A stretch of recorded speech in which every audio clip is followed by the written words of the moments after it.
성도 여러분 다 평안하십니까?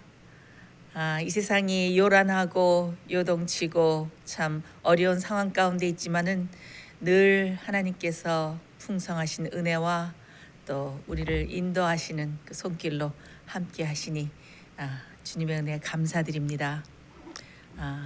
여러분들께서 늘 신실하게 주님의 오심을 맞기 위해서 준비하시는 매일의 생활이 되시기를 간절히 바랍니다. 테네시에 미국 테네시주에 아주 유명한 관광 명소가 하나 있습니다. 제가 잠깐 테네시에 산 적이 있어서 그때 거길 가봤는데요. 그 관광지의 이름은 Lost Sea예요. Lost Sea. 한국말로 하면 잃어버린 바다라고 할까요? 예. 그거는 어떤 건가 하면은 그 굉장히 유명한 관광지인데 그 한 300피트, 한 100m 정도 그 지하 동굴 깜깜한데 꼬불꼬불한데 안내원을 따라서 내려가면은 거기서 숨겨져 있는 큰 바다 같은 호수가 나타납니다. 그래서 그곳을 Lost Sea라고 이름을 붙인 것 같아요. 잃어버린 바다.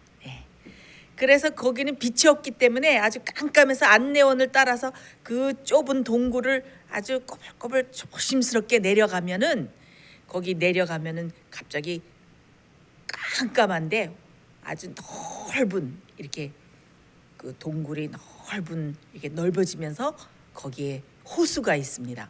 근데 더 신기한 것은 어떻게 그 속에 호수가 그 동굴 안에 숨겨 있을까? 그것도 참 신기한데 더 신기한 것은 그 호수에 사는 물고기들이 눈이 멀은 물고기들이 살고 있다는 것입니다. 왜 눈이 멀었는가 하면은 그 지하 동굴 안에는 빛이 없기 때문에 오랫동안 빛이 없는 곳에서 살았기 때문에 그 물고기들의 눈이 다 퇴화돼서 눈을 보지 못하는 눈먼 물고기들이 되었다고 그 안내원이 얘기를 했습니다. 그래서 거기 호수에 도착하면은 그 보트에 다 그 사람들을 태우고 그 호수를 한번 이렇게 돌아요. 그런데 이제 그 관광 그지 안내원이 플래시로 이렇게 호수를 이렇게 비치니까 이렇게 큰 물고기들이 그 안에서 막 헤엄을 치는데 그 물고기들이 다 눈이 멀었다고 합니다. 앞을 보지 못한다고 그래요.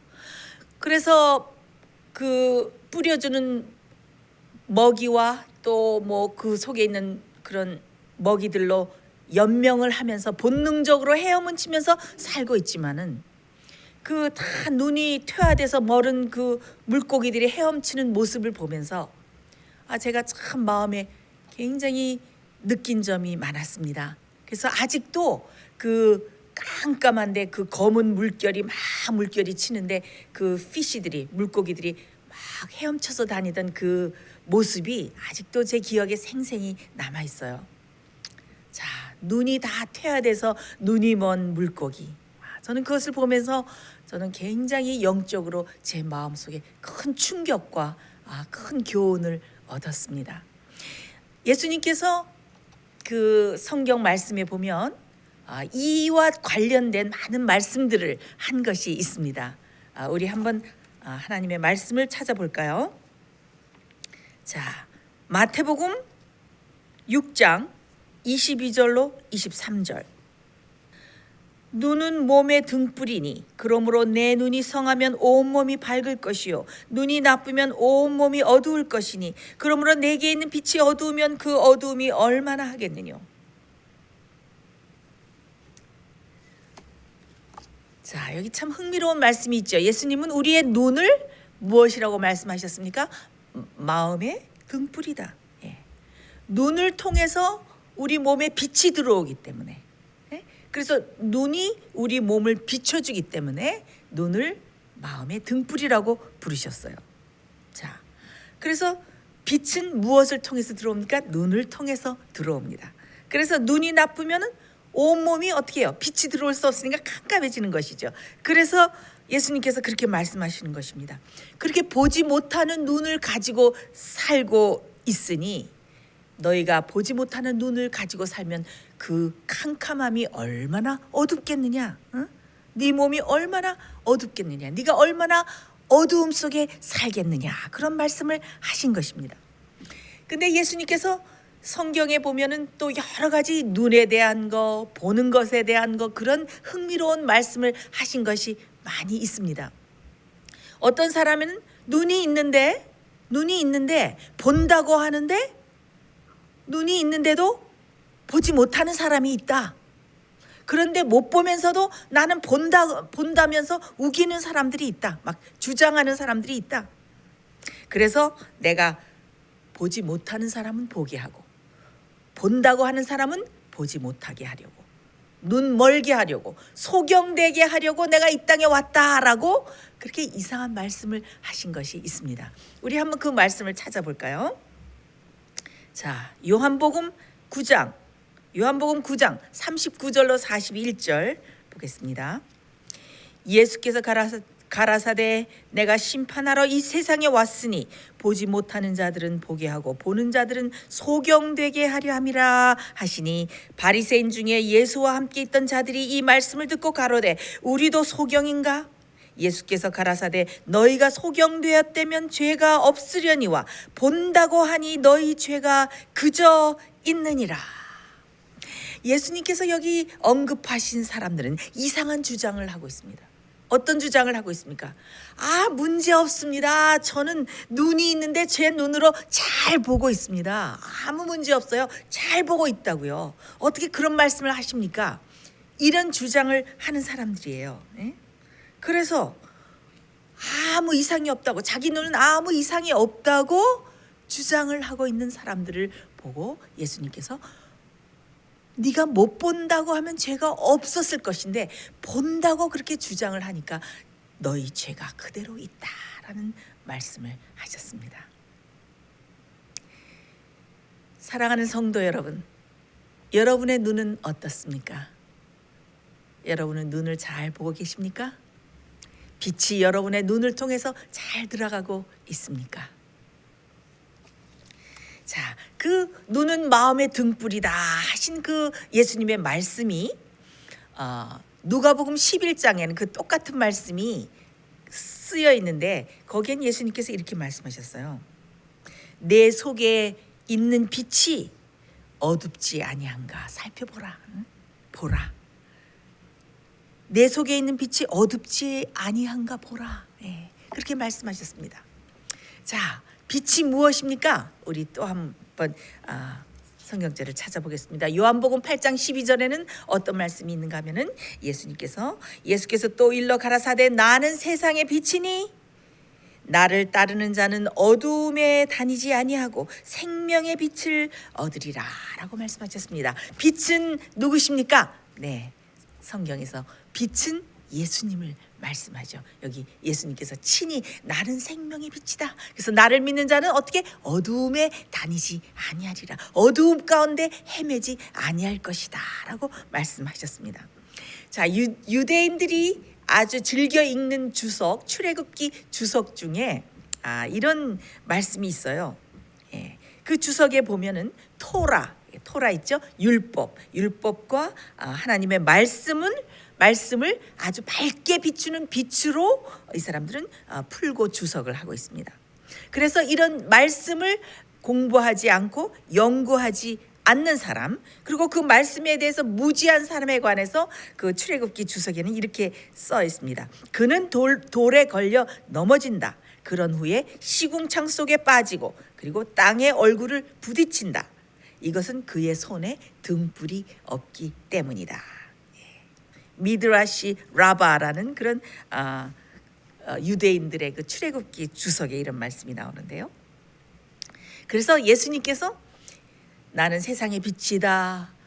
빛을 떠나면 어두움 가운데 헤맬 것이다. 이런 표현은 그 유대인들에게 있어서 아주 친근한 표현이었습니다.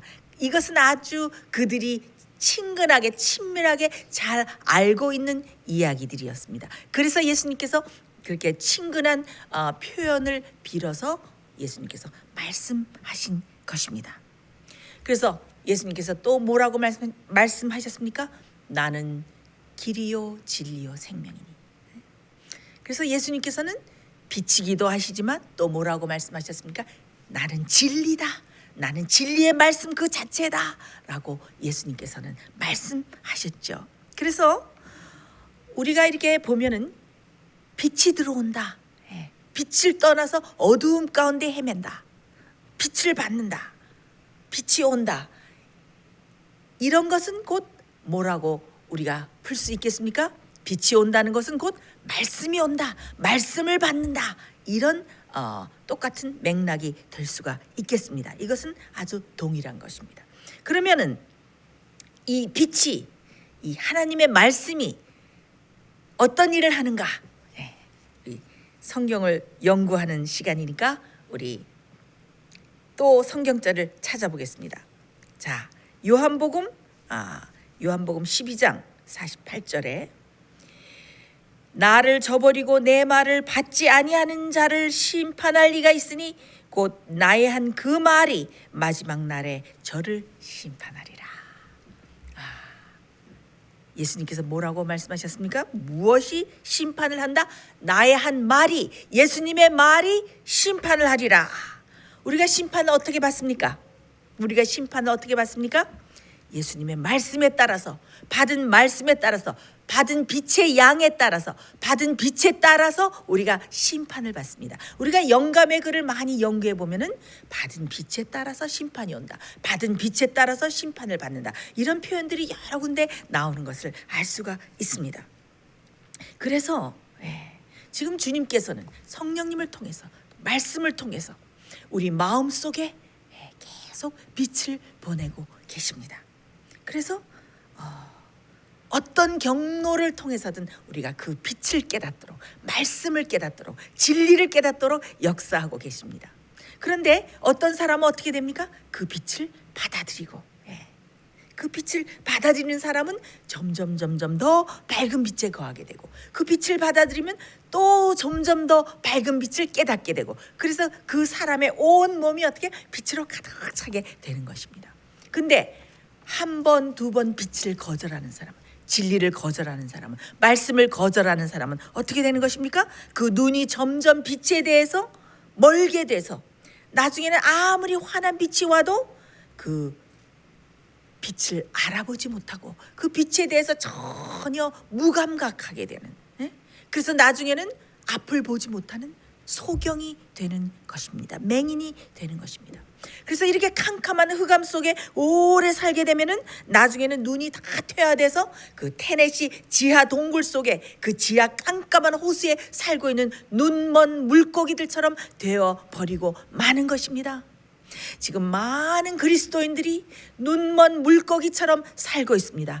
빛이 와도 빛을 알아보지 못하고, 진리의 말씀이 와도 진리를 알아보지 못하고 눈먼 물고기처럼 어둠 속을 헤매면서 살고 있는 많은 그리스도인들이 있습니다. 자, 그래서 성경은 그런 사람들을 뭐라고, 예수님 그런 사람들을 뭐라고 부르셨습니까? 소경이라고 부르셨습니다. 앞을 보지 못하는 소경이라고 부르셨습니다. 그래서 이런 사람들은 어떻게 돼요? 빛에 대해서 빛을 점점 거절하면 빛에 대해서 눈이 멀게 되고 소경이 되고, 그 다음에 그 양심이 어떻게 돼요?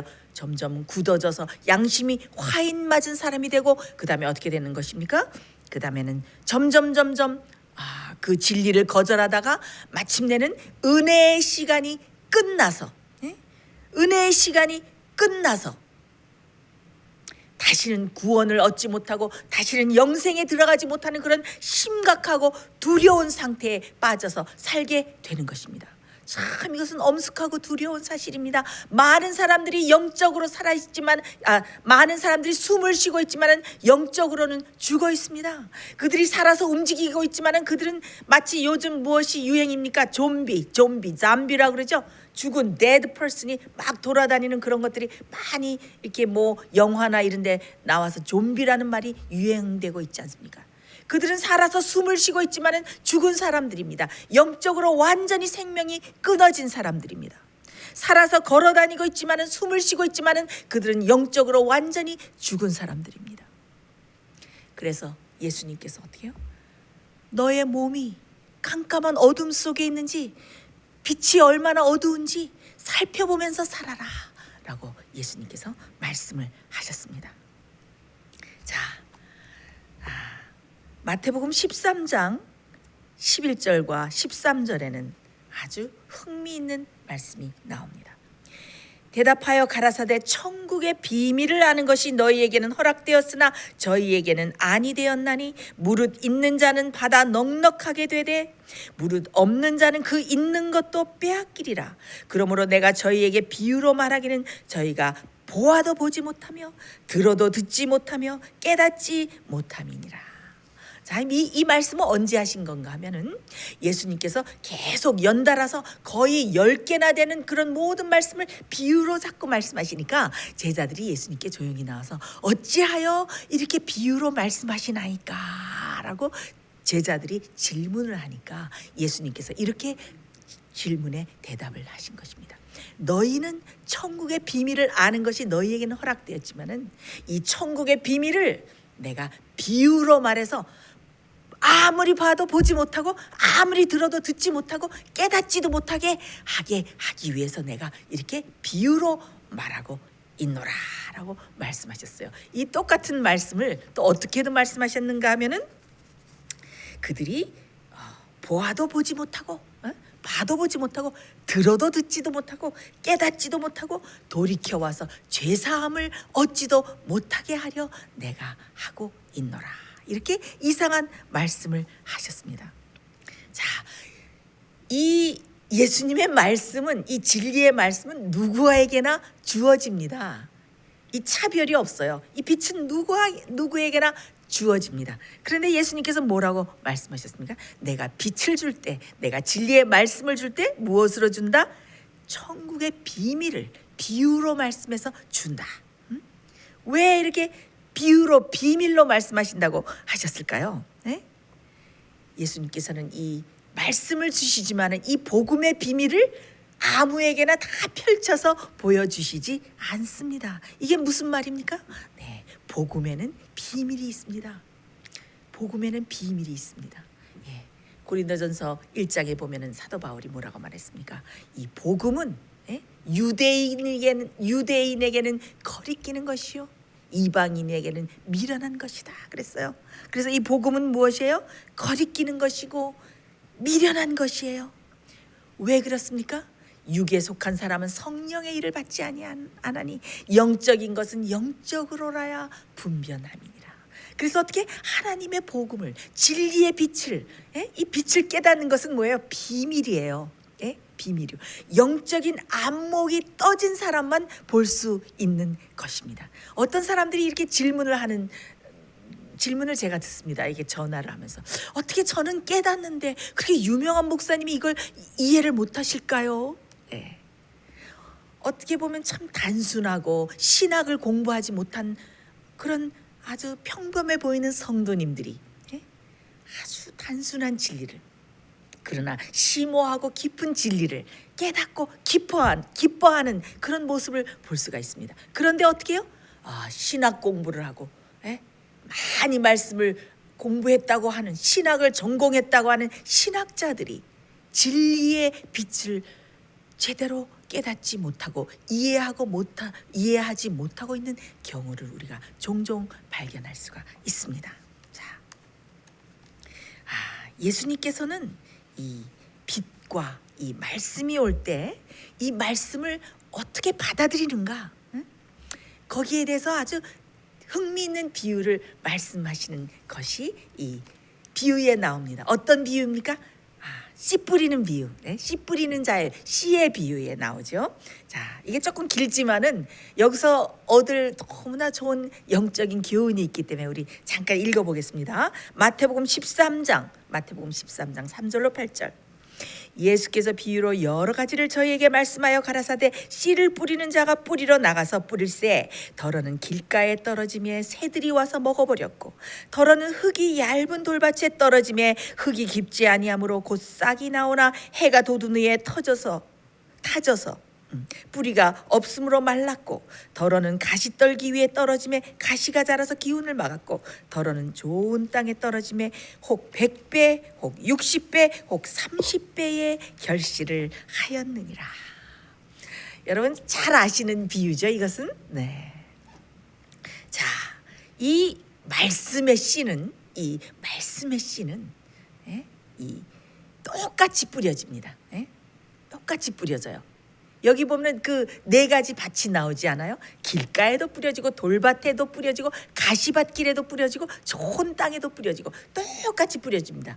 이것은 무슨 말씀입니까? 하늘의 농부이신 예수님께서 이 땅에 오셔서 이 성 밖에, 옛날에 그 유대인들은 성 안에서 아주 안전하게 살다가 여러 가지 그 변란과 또 어려운 일이 많았기 때문에 농사 질 때는 밖에 나가서 씨를 뿌리고 했어요. 자, 예수님께서 그 성 밖에 그들이 나가서 씨를 뿌렸듯이 예수님이 아주 은혜로운 그의 보좌와 하늘의 평화를 떠나서 이 땅에 그 고난의 땅에 씨를 뿌리러 오셨습니다. 생명의 씨를 뿌리시고 피땀을 흘려서 물을 주시고 피를 흘리시면서 그 진리의 생명의 씨를 뿌리셨습니다.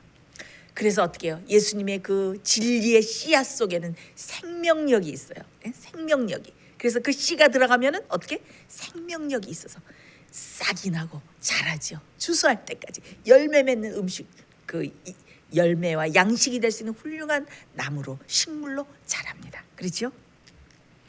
그리고 우리가 그 씨를 받아들일 때 어떻게 됩니까? 그 씨 속에는 창조의 능력이 있어서 어떻게 사람을 변화시키는 그런 아주 놀라운 능력을 가지고 있습니다. 하나님의 말씀에는 생명력이 있습니다.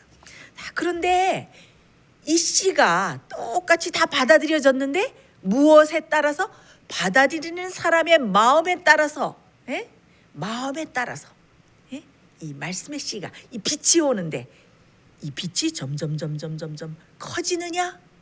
이 씨가 점점 성장해서 큰 훌륭한 나무로 자라느냐? 아니면 그 씨가 자라지도 못하고 죽어버리느냐? 그것은 무엇의 조건에 따라서? 그 마음밭의 조건에 따라서 달라진다라고 여기에 말씀하신 것입니다. 여러분요, 길가는 어떤 밭입니까? 어떤 마음을 말합니까? 아주 부주의하고 무관심한, 진리에 대해서 무관심한 마음. 영적 기능이 다 마비됐어요. 이게 무슨 말씀인지 씨가 떨어져도 그것은 거의 흥미를 일으키지 못해요. 그래서 그 길가 대로에는 무엇이 있습니까? 사람도 지나가고 마차도 지나가고 짐승도 지나가고 다 밟고 지나가서 길가는 딱딱하게 됐죠. 그래서 그 씨가 떨어져도 심기기가 참 어려운 그 땅이 길가입니다. 그래서 어떻게 됩니까? 길가에 그 부주의하게 떨어진 그 귀한 씨는 어떻게 됩니까? 새가 와서 재빨리 먹어버리듯이 어떻게 사단이 기다렸다가 그 씨가 발아하지 못하게 재빨리 그 씨를, 진리의 씨를 뺏어가 버립니다. 그 다음에 어떤 말씀하셨습니까? 돌밭. 돌밭은 돌이 많기 때문에 아주 흙이 얇아요. 그래서 뭐라 그랬어요? 햇볕이 나서 뿌리가 타버렸다고 그러죠. 이 돌밭은 금방 싹은 나오기로 했어요. 그것은 금방 싹은 나온 것을 알 수 있습니다. 그것은 무엇을 의미합니까? 이 돌밭은 많은 그리스도인들이 돌밭 청중입니다. 말씀을 들을 때, 이 말씀을 받아들일 때 진리를 사랑하기는 해요. 그래서 아주 기쁨으로 받아들입니다. 기쁨으로 받아들여요. 그런데 무엇이 문제입니까? 예수님과 산 연결이 없어요.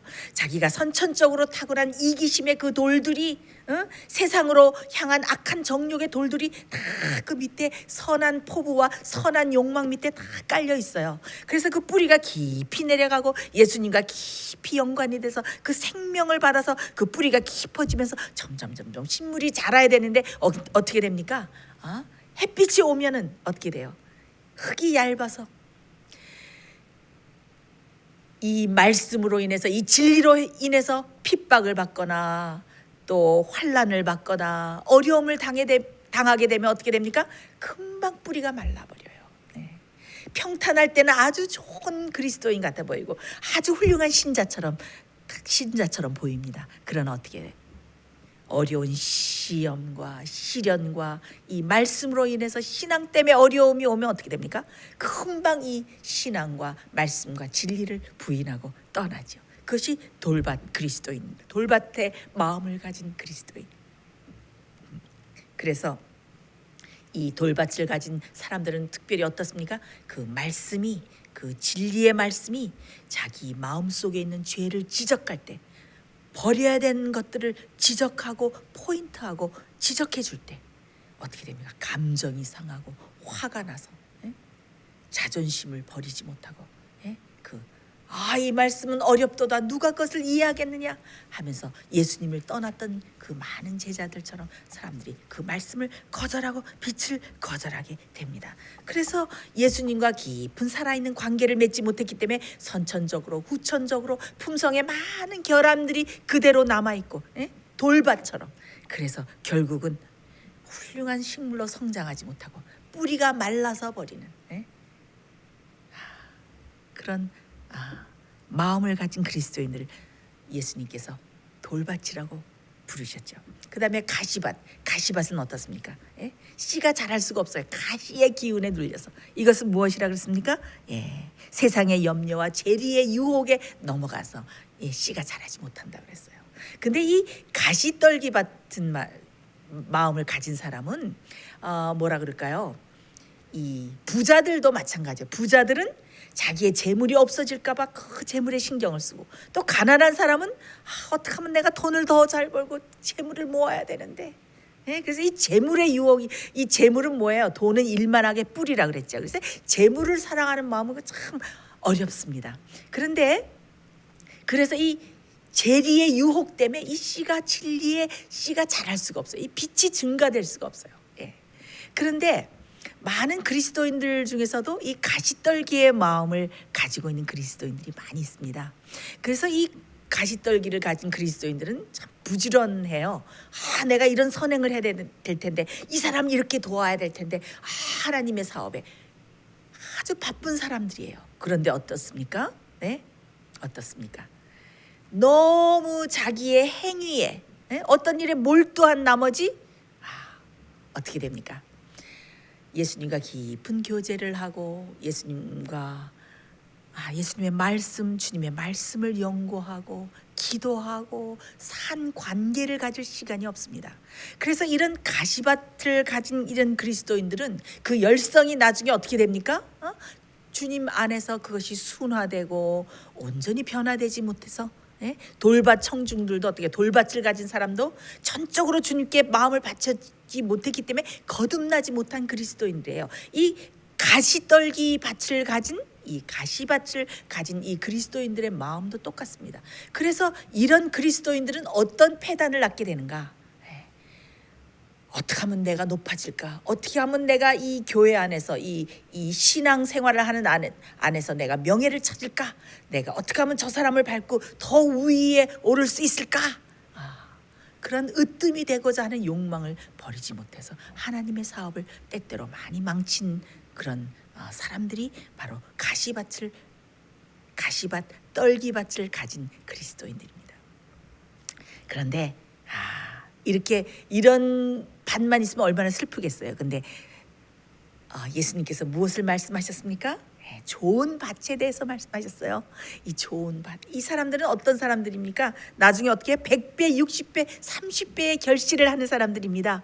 이 사람들은 하나님의 말씀이 올 때 작은 말씀을 받아도 하나님의 생생한 음성으로 이것을 듣습니다. 내가 어떻게 이것을 미처 깨닫지 못했지? 주님 감사합니다. 말씀이 올 때마다 어떻게 돼요? 그 말씀이 자기가 버려야 될 어떤 것들을 지적할 때 그것을 버리는 것은 쉽지 않습니다. 그렇지 않습니까?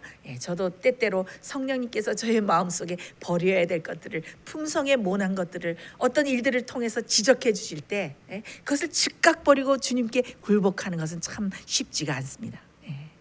그런데 여기 좋은 밭을 가진 사람들은 어떻게 됩니까? 그것이 비록 고통스럽고 어려운 일일지라도 어떻게 해요? 주님의 말씀과 진리와 그 빛이 오면 어떻게 돼요? 금방 겸손하게 온전히 굴복하고 순복하고 받아들이고, 그래서 자기 품성을 말씀으로, 진리의 빛으로 다 깎는 거예요. 자기의 모난 품성, 습관, 또 인간의 유전, 자기가 그동안 믿었던 이런 것들과 충돌을 하지만은 말씀이 올 때, 빛이 올 때 어떻게 됩니까? 겸손하게 그것을 받아들이고 온전히 굴복하고 그것을 주님께 다 내놓고, 그래서 변화를 받아서 이런 사람들은 어떻게 됩니까? 말씀과 진리의 빛이 점점 와서 온몸이 환해지는 경험, 빛으로 가득 차는 경험, 주님의 영광스러운 품성으로 변화되는 경험. 그래서 이 사람들은 어떤 사람들입니까? 열매 맺는, 품성의 열매를 맺는, 100배, 60배, 30배의 결실을 맺는 그런 그리스도인들인 것입니다.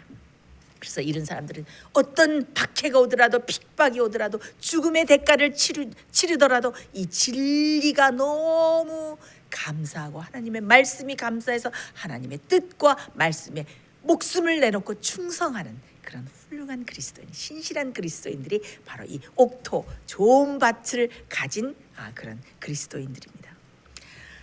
여러분들은 어떤 마음을 가지셨습니까? 이 네 가지 마음 중에서 어떤 마음을 가지셨습니까? 제가 이 말씀을 준비하면서 과연 나의 마음밭은 어떤 마음일까? 주님께서 보실 때 나는 어떤 마음을 가진 신자일까? 그래서 제 자신을 많이 돌아보는 시간을 가졌습니다. 그래서 이 빛과 이 말씀은 누구에게나 똑같이 옵니다. 그런데 이 빛에 대해서 어떤 반응을 나타내는가에 따라서 큰 차이를 나타내죠. 이것을 어떻게 받아들이는가에 따라서, 그 받아들이는 사람의 마음밭에 따라서 큰 결과를 빚어내고 큰 차이를 빚어냅니다. 그렇지요? 그래서 근데 이 빛은 한 번만 오는 것이 아닙니다. 성령님께서 계속 빛을 보내주시고 말씀을 통해서 또 보내주시고 진리의 말씀을 또 깨닫게 해주시고, 주님께서는 그 한 사람을 그냥 한 번만 빛을 주시고는 포기하지 않으십니다. 그 사람의 그 은혜 시간이 다 차서 그 사람이 또 거절해서 나중에는 완전히 눈이 퇴화되고 완전히 눈이 멀어 버리게 되고 은혜를 완전히 거절해서 은혜의 시간이 끝날 때까지 성령님을 통해서 그 죄인의 마음에 계속 호소하시면서 빛을 주시고 진리를 주시고 회개할 것을 가르쳐 주시면서 계속 호소하십니다. 그래서 빛은 한 번만 오는 것이 아닙니다. 그렇죠? 그래서 빛이 밝아지는 사람은 어떻게 되는 겁니까? 주님을 사모하고 말씀을 사모하고 주님과 교제하고 주님의 그 형상을 또 바라봄으로써 어떻게 영광의 빛의 형상으로 변하는 것입니다. 그래서 그런 사람은 진리의 깨달음이 더 깊어지고, 그 다음에 영적인 성장이 오고, 믿음이 더 강해지고, 성품이 점점 더 어린 양의 성품으로 받게 되고, 그래서 어떻게 돼요? 주님을 점점 닮은 사람으로 되죠. 근데 어떻게 됩니까? 그래서 그런 사람은 온몸이 빛으로 밝아지고, 그래서 예수님께서 뭐라 그랬어요? 있는 사람은 받아서 더 넉넉하게 되고 없는 자는 있던 것도 빼앗기리라. 그게 그 말씀이에요. 그래서 빛을 받아들이고 주님을 향해서 마음 문을 열면 점점 더 주님께서 빛을 주시고 깨달음을 주시는 것입니다.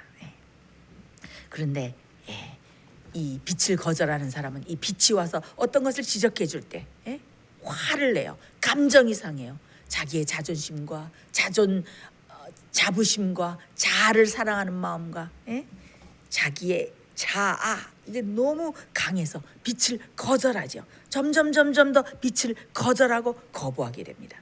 그래서 어떻게 됩니까? 성령의 음성을 점점 더 멀리하게 되고, 그러면 마음이 점점 딱딱하게 굳어지고, 그래서 어떻게 됩니까?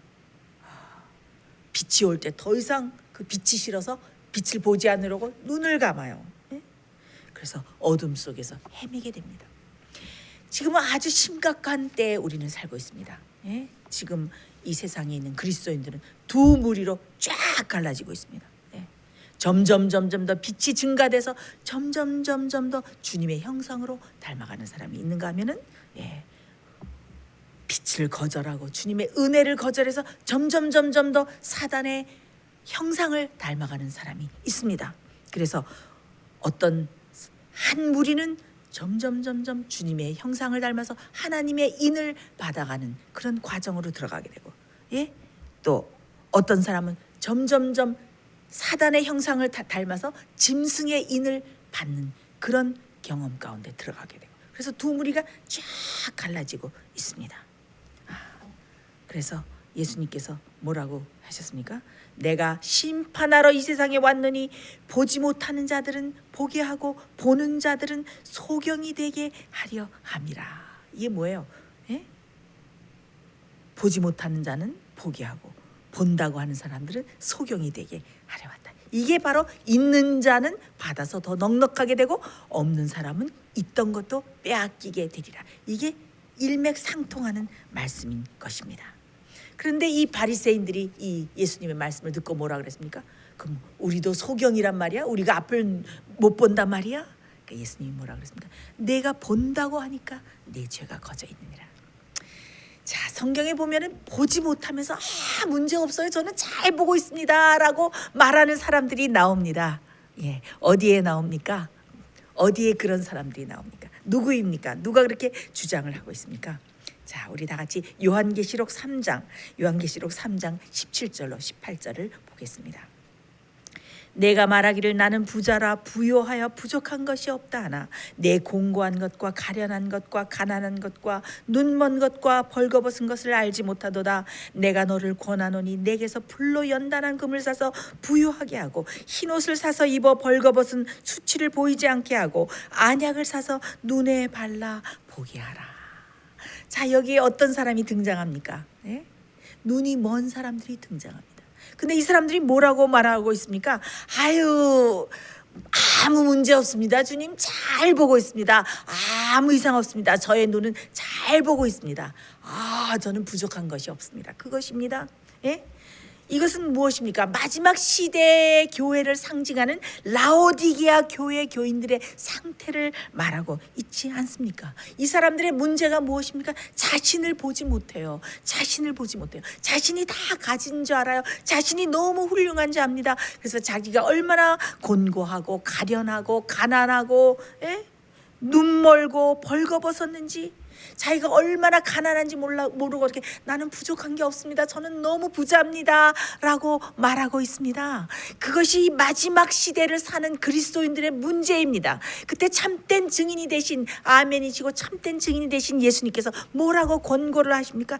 제발 봐라. 너는 소경이다. 내 진정한 상태를 봐라. 환한 빛을 봐야지 너의 그 헐벗은 상태, 가난한 상태, 가련한 상태를 볼 텐데 제발 영적으로 좀 눈을 떠라. 그래서 뭐라고 말씀하십니까? 예? 무엇을 사라? 안약을 사라. 안약을 사라. 여러분, 안약이 무엇입니까? 안약이 무엇입니까? 여기서 비유적으로 안약은 성령의 역사를 말합니다. 성령의 안약을 말합니다. 왜 성령의 안약입니까?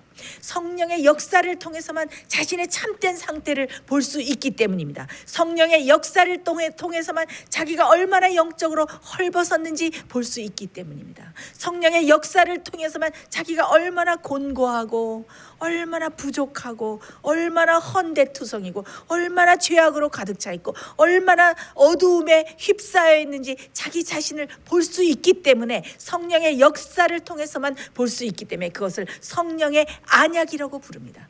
그래서 예수님께서 성령의 안약을 사라, 내게 와서 사라, 그렇게 말씀하고 있는 것입니다. 자, 우리는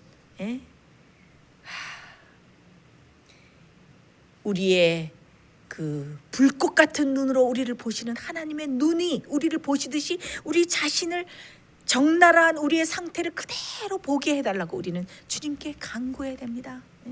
성령의 안약을 달라고 간구해야 됩니다. 영감의 글에 보면 이런 말씀이 있습니다. 인간의 심령 안에 있는 자기 기만의 능력은 실로 무서운 것이다. 이 얼마나 심한 눈멀음인가. 빛을 어두움으로 그리고 어두움을 빛으로 바꾸는 것은 얼마나 심한 눈멀음인가. 참된 증인께서는 불로 연단한 금과 흰옷과 안약을 그분에게서 사라고 권고하신다. 안약은 우리로 하여금 선과 악을 분별할 수 있도록 해주며 죄를 발견케 해주는 하늘의 지혜와 은혜이다. 그대들이 개인적으로 성령의 안약을 발라서 그대들의 품성의 결함을 볼 수 있다면 얼마나 좋겠는가. 이런 아주 은혜스러운 영감의 글이 있습니다. 참 우리가 우리 자신의 실제를 모습을 본다는 것은 참 고통스러운 일입니다. 어느 때 제가 내가 이만하면 정말 주님을 열심히 섬기고 이렇게 주님의 사업을 하고 내가 주님의 말씀을 이렇게 늘 연구하고 이렇게 살고 있으니 참 됐겠지. 이런 마음에 사로잡혔다가 어떤 사건과 어떤 일과 어떤 사람 관계에 통해서 어떤 일이 일어나서 내 자신의 부족함을 탁 주님께서 보여주실 때, 내 자신의 부족함이 탁 드러날 때 그것을 인정하고 보는 것을 참 고통스러운 일입니다. 예, 고통스러운 일이에요. 그러나 우리는 어떻게 됩니까? 하나님이 우리를 보시는 그대로 우리 자신의 실상을 볼 수 있도록 우리는 기도해야 되고, 그런 것을 보여주실 때 우리는 어떻게 겸손히 그것을 받아들이고 주님 앞에 가서 굴복을 해야 됩니다. 주님 앞에 나와서 어떻게 됐습니까? 소경이 주여 내 눈을 뜨게 해주십시오. 주여 내 눈을 뜨게 해주십시오. 다윗의 자손이여 나를 불쌍히 여기소서 하면서 그 맹인이 와서 눈을 뜨게 해달라고 주님께 간절히 간구하지 않았습니까? 예수님께서 벳세다에서 지금 성경을 읽지 않겠습니다. 그 소경 하나를 데리고 나와서 예수님께서 고치실 때 예수님께서 어떻게 하셨습니까? 그 소경의 손을 붙드시고 고치러 사람들 많은 데서 고치지 않고 그 소경이 와서 고쳐달라고 그러니까 그 소경의 손을 붙드시고 마을 밖으로 데리고 나가서 눈에 침을 뱉으시고 그에게 안수하시면서 무엇이 보이느냐 이렇게 말씀하셨어요. 마가복음 8장에 나오는 말씀인데, 그러니까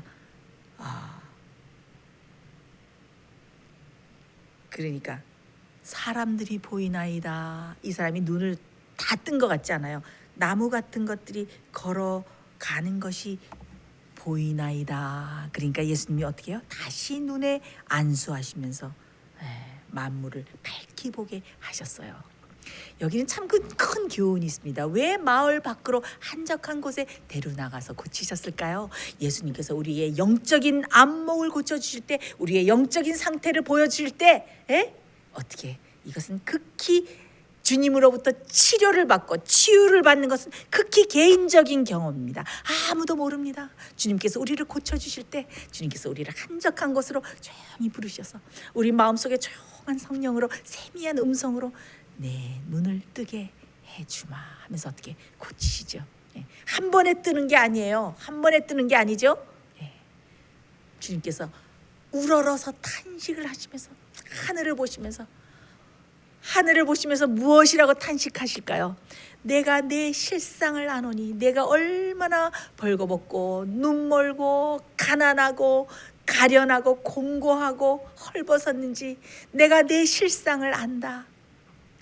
말할 수 없는 탄식으로 우리들을 보시면서 눈물을 흘리면서 탄식을 하시는 거예요. 그래서 하늘을 우러러 보시면서 우러러 탄식하시면서. 그래서 예수님께서 그 영적으로 귀머거리와 맹인과 이런 사람들을 고치면서 예수님께서 뭐라고 말씀하십니까? 에바다가 뭐예요? 열리라. 그래서 우리가 주님께 나가면 어떻게 됩니까? 주님께서 영적으로 귀먹은 귀여, 영적으로 앞을 못 보는 그 눈이여, 에바다 열려라 하고 주님께서 말씀하시지 않겠습니까? 우리는 주님 앞에 나가야 됩니다. 나가서 성령의 안약을 우리의 눈에 넣어달라고 간구를 해야 됩니다. 자, 중국에 눈이 없는 아이가 태어났습니다. 중국의 푸젠성 통안에 샤오시라는 사내 아이가 태어났는데, 이 아이가 태어났는데 보니까 코와 입은 있고 귀는 있는데 눈이 없는 거예요. 그래서 사람들이 너무나 놀랐어요. 그래서 막 그 유명한 의료팀에게 이 아이를 데려갔어요. 그랬더니 그 의료팀이, 중국의 그 의료팀이 이것은 세계에서 100건도 되지 않는 아주 희귀한 사례인데 이 병은 은한병이다. 눈이 숨어있는, 그래서 이 아이의 속에 숨어있는 안구를 찾아내야 된다.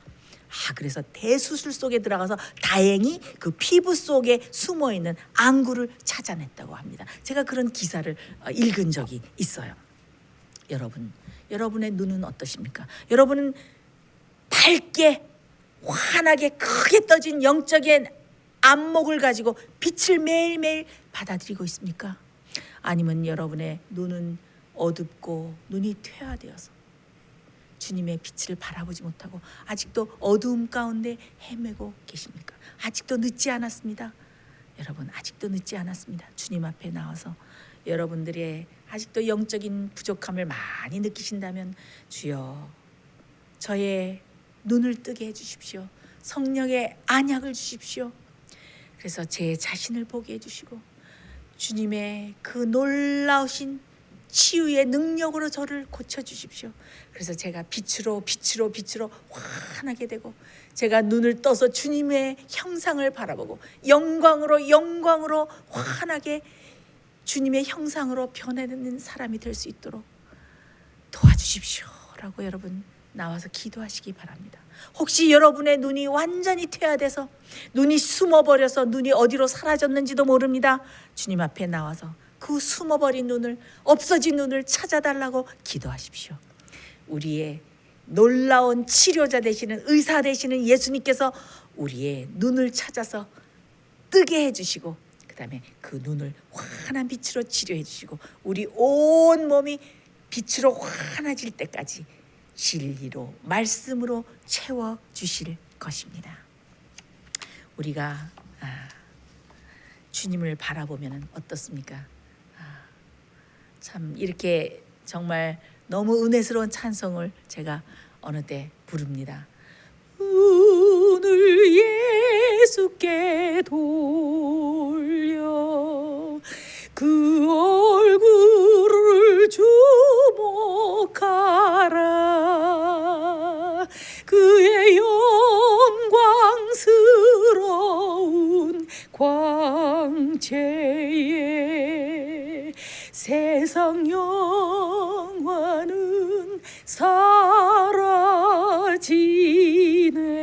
사라지네. 제가 어느 때 주님을 깊이 명상하는 가운데 주님을 생각하면은 너무 주님이 아름답고 영광의 빛으로 환하게 빛나는 그 품성의 빛으로 환하게 빛나는 주님의 모습을 보면서 제 자신이 너무 형편없어서 주여 저는 주님을 흉내낼 수조차 없습니다.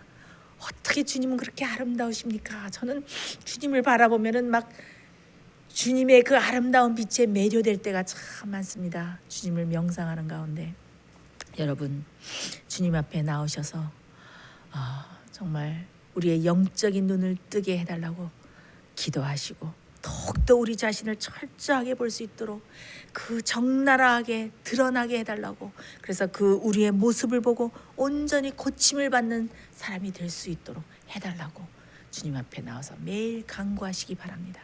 지금은 은혜의 시간입니다. 이 은혜의 시간이 가기 전에 그래서 우리의 마음이 빛을 거절해서 완전히 눈이 퇴화되고 눈먼 물고기처럼 되는 그런 두려운 일이 생기기 전에 주님 앞에 나와서 치료를 받고 그래서 우리의 마음의 등불인 눈이 환해지고 그래서 온몸이 빛으로 환해지는 그래서 빛이 가득 찬 그런 신실한 그리스도인으로 매일매일 살아가게 되시기를 제가 간절히 바랍니다. 우리 다 같이 기도하겠습니다.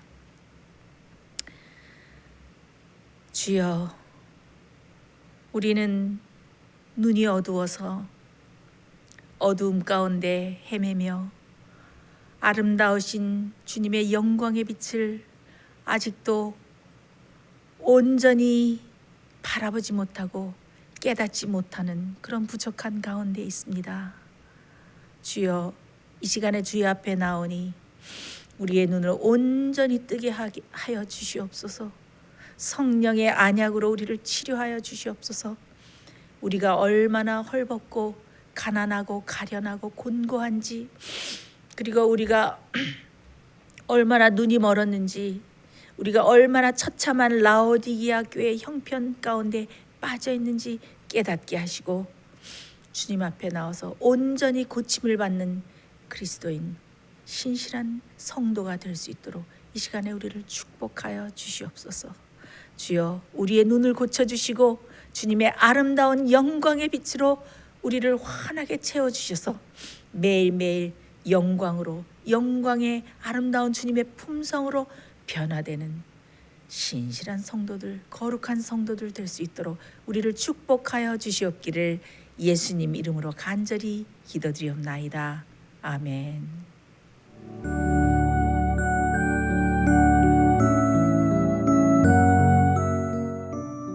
예수님의 재림이 가까워오고 있습니다. 지금은 영원한 하늘을 위해 준비해야 될 때입니다. 머지않아 우리의 재물은 아무 쓸모없는 것이 되고 말 것입니다. 하나님께 은혜를 받으셨다면 받으신 축복을 생애의 빛 복음 사업을 위해서 나누지 않으시렵니까? 헌신하시는 성도님들의 손길에 하나님께서 후히 갚아주실 것입니다. 후원해 주시는 모든 성도님들께 감사드립니다.